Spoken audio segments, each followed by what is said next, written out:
వాళ్ళందరి ఇంటెన్షన్ ఏంటి? ప్రజాస్వామ్య దేశం, నిరంకుశ పాలన, అన్యాయపు అవినీతి అరాచకం లేని దేశం, అభివృద్ధి వైపు పరుగులు పెట్టే దేశం వాళ్ళ కళ, వాళ్ళ ఆశయం.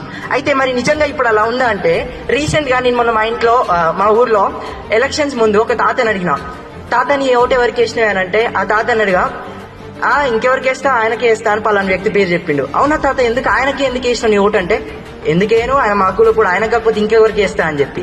ఓ కులం చూసి కూడా ఓటేస్తారా అని చెప్పి నేను పక్కనే ఉన్న అమ్మమ్మని అడిగిన, అమ్మమ్మ నీ ఓటు ఎవరికి వేసినావు అని చెప్పి. అయితే అమ్మమ్మ అంటుంది, నేను ఆయనలాగా కులం చూసి ఎందుకు ఓటేస్తా, ఆయనకి ఏలే ఓటు అంది. మరి నువ్వెవరికి వేసినావు, ఎందుకు వేసినావు అని అంటే, వాళ్ళు ఒక్క 500 ఇచ్చిరు కొడుక, వీళ్ళైతే 2000 ఇచ్చిరు, అందుకే వీళ్ళకే గుద్దిన నా ఓటు అని చెప్పి.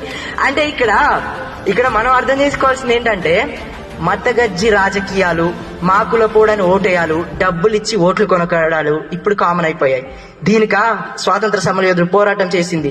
ఇదా ప్రజాస్వామ్యం అంటే? ఇదా నీతిగా నిజాయితీగా? ఒక్కటి చెప్పండి, మీకు ఎప్పుడైనా గుర్తుంచుకోండి, నిజాయితీ నీతిమంతమైన నాయకుడైతే కుల, మత, వర్గ, వర్ణ, రంగు, లింగ విభేదాలేవి లేకుండా ప్రజాస్వామ్యబద్ధంగా నిరంకుశ రహితంగా పరిపాలన జరిగేవాడే ఉన్నతమైన ఉత్తమమైన నాయకుడు.